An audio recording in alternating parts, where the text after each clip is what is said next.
Bonjour, c'est Fabien. Dans cette vidéo, nous allons voir comment mettre à jour automatiquement son WordPress. Prenons l'exemple ici d'un site WordPress. Donc je vais aller sur le tableau de bord. On peut voir que j'ai des mises à jour à effectuer.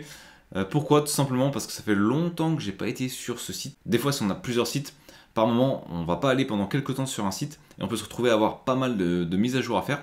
Donc il y a un moyen avec WordPress, c'est relativement intéressant pour ça, c'est de faire les mises à jour automatiquement. Donc on n'a rien à faire. Pour ça, je vais aller ici sur, par exemple, les extensions. Donc, généralement, on a deux choses à mettre en place au niveau des mises à jour. Ce sont les mises à jour pour les extensions et les mises à jour pour les thèmes. Donc, dans un premier temps, je vais ici aller sur le premier thème et je vais faire activer les mises à jour automatiques. Donc, on peut voir qu'ici, les mises à jour automatiques sont planifiées. Je vais mettre à jour pour l'ensemble des extensions. Donc, je vais faire la même chose. Là, en l'occurrence, si je ne fais rien, elles vont être mises à jour dans 9 heures, mais bien entendu, tant qu'on y est, autant les mettre à jour manuellement tant qu'on est là. Donc de manière régulière, WordPress va aller vérifier si on a des mises à jour de disponibles et donc à mettre en place. Pareil, s'il y a des extensions que vous n'utilisez pas, pensez à les supprimer si jamais vous n'en avez pas besoin. Ça peut toujours éviter les failles de sécurité. Ensuite, on va aller sur les thèmes. Dans les thèmes, c'est pareil, évitez les thèmes que vous n'utilisez pas. Par exemple, là, j'ai des thèmes assez anciens, donc je vais les supprimer. Par exemple, je vais aller ici sur le détail et puis je vais faire supprimer le thème, puisque c'est un ancien thème que je n'utiliserai jamais. Et pareil pour celui-là, c'est un thème que je ne vais pas utiliser, donc je vais également le supprimer. Et pareil pour celui-là.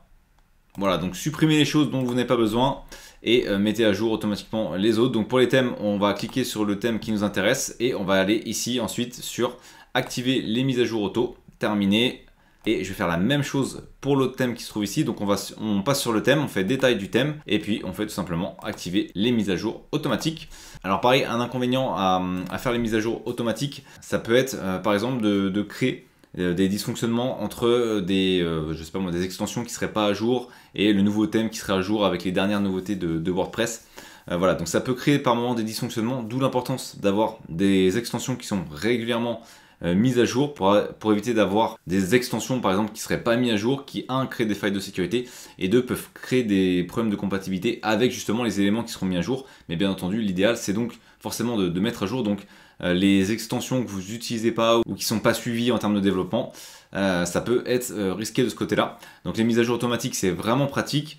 Par contre, si vous utilisez énormément d'extensions avec des extensions qui ne sont pas trop suivies, ça peut créer des problèmes de compatibilité entre les éléments. Mais par contre, si vous utilisez assez peu d'extensions et surtout des extensions bien connues et qui sont régulièrement mises à jour par les développeurs, eh bien, normalement, ça ne pose pas de problème. Et au contraire, c'est même une bonne chose. Au moins, vous aurez donc un site qui sera toujours à jour, même si vous n'y allez pas pendant quelques temps. Merci d'avoir regardé cette vidéo. Si vous n'êtes pas abonné, j'espère que cette vidéo vous donnera envie de le faire en cliquant sur le bouton s'abonner et en activant les notifications pour ne manquer aucune des prochaines vidéos. De plus, vous trouverez dans la description un sondage pour déterminer les prochains sujets. À très vite pour une nouvelle vidéo.